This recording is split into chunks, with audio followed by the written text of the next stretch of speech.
سبيل مريح تنهدى يا صاحي كي تستريح وبث الدعاء الخفي الصريح يسعك الفضاء الرحيب الفسيح فبالله كم تستطب القروح ويبرأ جروح الكسير الجريح وينشط ذاك السقيم العليم وقد كان بالسقم دهرا طريق تقال العثار العظام به ويغدو الهوى ككبش ذبيح بذكر الإله تطيب الحياة تسر أسارير وجه صبيح تسر أسارير وجه صبيح. Please like, comment and share this video and don't forget to subscribe my channel. السلام علیکم ورحمۃ اللہ وبرکاتہ. جناب میرے محترم بھائیوں اور بہنوں مسلمانوں،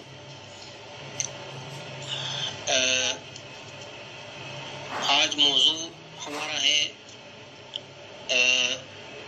عبقری میگزین کے نام سے ایک میگزین وہاں پہ پاکستان میں شائع کیا جاتا ہے، اور اس میں ان کا مقصد ہے لوگوں کی جو مشکلات ہے وہ حل کرنا ہے. مگر جب ہم دیکھتے ہیں کہ لوگوں کی جو مشکلات ہے وہ کس طریقے سے حل کر رہے ہیں، وہ طریقے جو اس نے اپنائے ہوئے ہیں وہ اکثر وہ بیشتر جو ہے اپنی طرف سے بنائے ہوئے طریقے ہیں، اور اس طرح اس کا بنا جو ہے یا تو خوابوں پر ہے. کسی نے خواب دیکھ کر یہ کہا، کسی فلاں ولی نے خواب دیکھ کر یہ کہا کہ آپ فلاں مشکل کے لیے یہ کرو، اتنا کرو، فلاں کرو، اور یا جو ہے اپنی طرف سے سوچ کے یہ بنایا گیا ہے. اب مشکل حل کرنے کے لیے ہمارے پاس اللہ تعالیٰ کی کتاب موجود ہے اور سنت رسول صلی اللہ علیہ وسلم موجود ہے. ان دونوں میں ہر مشکل کا حل موجود ہے اگر کوئی ڈھونڈے تو صحیح. سب سے پہلے میں بات کروں گا سورۃ المائدہ آیات نمبر 3 پر کہ اللہ تعالیٰ نے فرمایا الیوم اکملت لکم دینکم، آج میں نے آپ کا دین، تمہارا دین میں نے تمہارے لیے مکمل کر دیا. جب دین مکمل ہونے کے بعد اس میں تمام تر دعائیں، مشکلات کا حل وہ موجود ہیں. تو پھر کیا وجہ ہے کہ یہ جو لوگ مختلف رسالے نکالتے ہیں، کوئی عبقری میگزین ہے، کوئی کیا میگزین ہے، مشکلات کا حل وہ اپنی طرف سے بنایا ہوا جو مشکلات جو حل ہے وہ لوگوں کے سامنے پیش کرتے ہیں، اور لوگ اس پر یقین کر کے اسی کو اپناتے ہیں. رسول اللہ صلی اللہ علیہ وسلم نے فرمایا ترکت فیکم امرین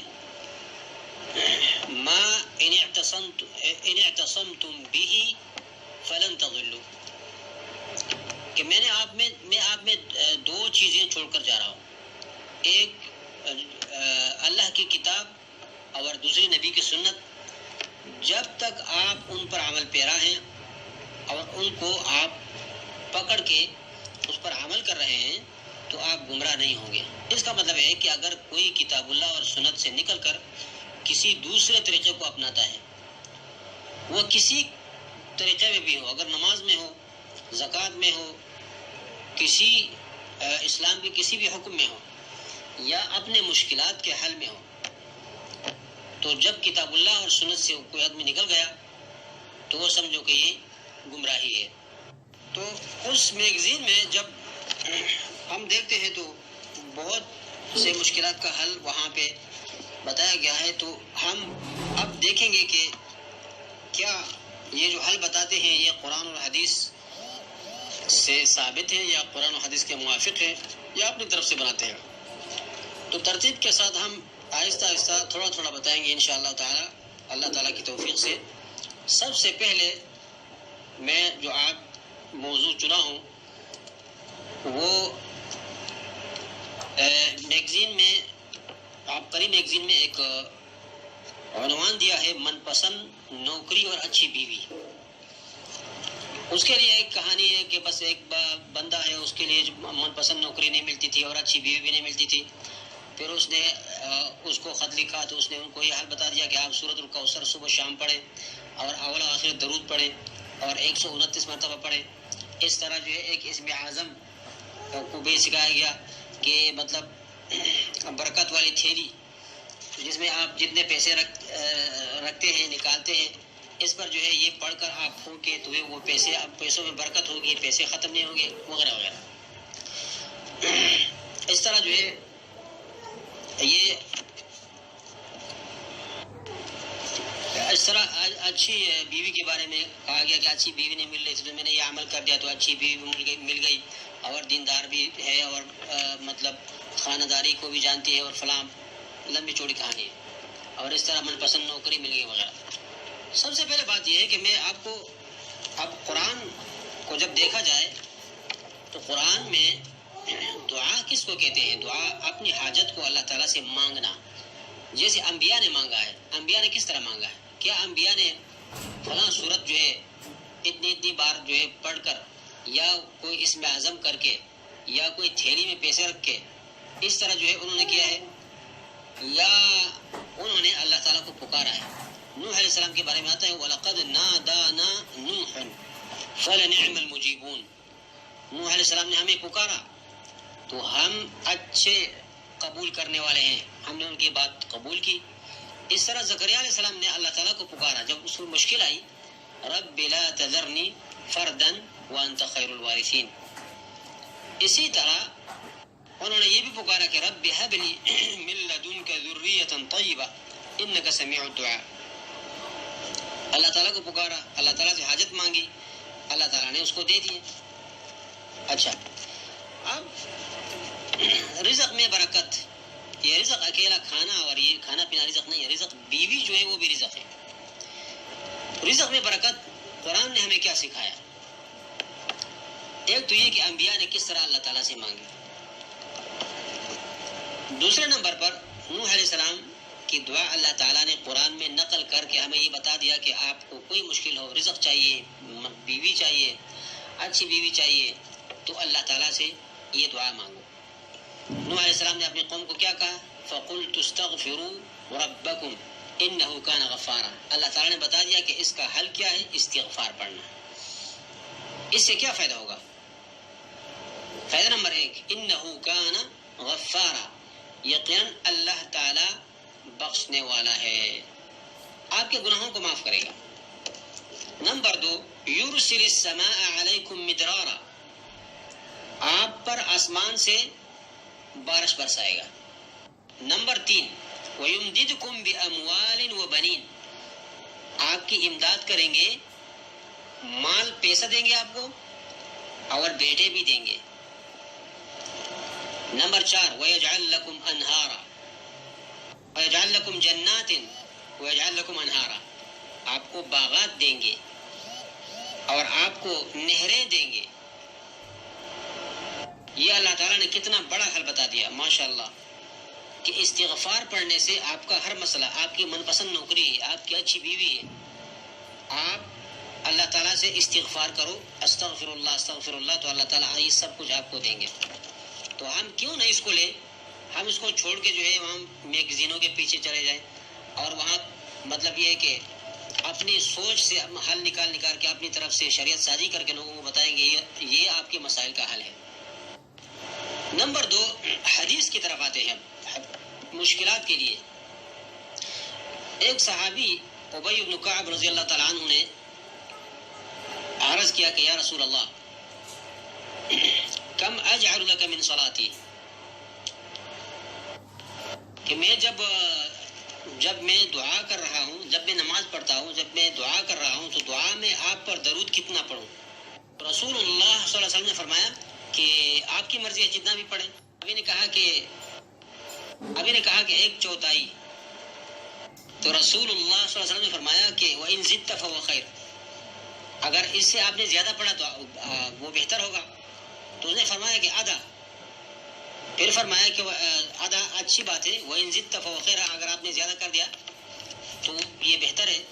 تو صحابی نے کہا کہ یا رسول اللہ اجعل لک صلاتی کلھا، میں اپنا تمام دعا آپ کے لیے آپ پر درود بھیجتا ہوں، یعنی دعا یہی رکھتا ہوں کہ میں ہاتھ اٹھاؤں اور آپ پر دعا پڑھوں کہ آپ پر درود پڑھوں کہ اللہم صلی علی محمد وعلی آل محمد کما صلیت علی ابراہیم وعلی آل ابراہیم انک حمید مجید، اللہم بارک علی محمد وعلی آل محمد کما بارکت علی ابراہیم وعلی آل ابراہیم انک حمید مجید. تو اس کے جواب میں رسول اللہ صلی اللہ علیہ وسلم نے کیا فرمایا؟ فرمایا اگر یہ آپ نے کر دیا تو کیا ہوگا؟ اذن تکفى ہمک وتغفر ذنبک، اگر یہ آپ نے کیا تو آپ کا مقصد پورا ہو جائے گا، جو آپ کا ارادہ ہے، آپ کا جو مسئلہ ہے، آپ کا جو مشکل ہے وہ پورا ہو جائے گا، اور دوسرے نمبر پر آپ کا گناہ معاف ہو جائے گا. کتنی بڑی بات ہے. درود شریف پڑھنے سے آپ کے مسائل کا حل استغفار ہے، آپ کے مشکلات کا حل دوسرے نمبر پر کیا ہے؟ درود شریف پڑھنا ہے، دعا کی شکل میں درود شریف پڑھنا ہے. تیسرے نمبر پر مسئلے کا حل اللہ تعالیٰ نے سورۃ الفرقان میں دعا کی شکل میں بتایا کہ اچھی بیوی کے لیے کیا ہے. دیکھیں، ربنا هب لنا من ازواجنا وذریاتنا قرۃ اعین، یا اللہ ہمارے لیے ہمارے بیویوں سے اور ہمارے اولاد سے دے دے ہمیں کیا؟ قرۃ اعین، آنکھوں کی ٹھنڈک. آنکھوں کی ٹھنڈک کب ہوتی ہے؟ کہ صالح بیوی اور صالح اولاد آپ کو مل جائے. تو یہ اللہ تعالیٰ نے ہر بتا دیا سورۃ الفرقان میں. اب آپ کہیں کہ حل میگزین والے نے جو بتایا آپ قاری وہ صحیح ہے کہ نہیں؟ اللہ تعالیٰ نے جو حل بتا دیا وہیں پر ہم چلیں گے. دوسرے نمبر پر انہوں نے عمر کی برکت کے لیے ایک دعا کھڑی ہوئی ہے کہ یہ دعا کریں، فلاں دعا کریں، یہ کریں، وہ کریں، آپ کی عمر میں جو ہے برکت آئے گی. اب ہم چلتے ہیں حدیث کی طرف کہ حدیث میں عمر کی برکت کس چیز سے زیادہ ہوتی ہے. حدیث نے کیا کہا ہے؟ بخاری اور مسلم کی حدیث سے انس رضی اللہ عنہ سے روایت ہے کہ رسول اللہ صلی اللہ علیہ وسلم نے فرمایا من سرہ ان یبسط له فی رزقه او ينسأ له فی اثره فلیصل رحمہ، کہ جس کو یہ اچھا لگے اور جس کو چاہے کہ اس کے رزق میں زیادتی ہو، برکت ہو، اور اس کے عمر میں برکت ہو، تو وہ کیا کرے؟ فلیصل رحمہ، وہ صلہ رحمی کریں، اپنے رشتہ داروں سے رشتہ اپنائیں اور صلہ رحمی کریں. اچھا، دوسرے نمبر پر حدیث ہے ابن ماجہ میں ثوبان رضی اللہ تعالیٰ عنہ سے روایت ہے، اور ترمذی نے بھی سلمان فارسی رضی اللہ تعالیٰ عنہ سے یہ نقل کیا ہے کہ رسول اللہ صلی اللہ علیہ وسلم نے فرمایا لا یزید فی العمر الا البر ولا يرد القضاء الا الدعاء، کہ عمر میں کوئی چیز زیادتی نہیں کر سکتا سوائے اچھائی کے. آپ کسی سے اچھائی کریں گے اور نیکی کریں، کسی سے اچھائی کریں گے اور نیکی کریں گے، اچھے کام کریں گے تو اس سے عمر میں برکت ہوگی. آپ میگزین کا دیکھیں، عمر بڑھانے کے لیے پتہ نہیں کیا کیا چیز بنا دیا، نہ وہ دعا قرآن میں نہ وہ حدیث میں ہے. تو آج یہ اسی پر اکتفا کریں گے. اگر ریکارڈنگ زیادہ ہو تو پھر میرے خیال یہ شیئر نہیں ہوگا. وما علینا الا البلاغ وصلی اللہم علی نبینا محمد وعلی آلہ وصحبہ وسلم.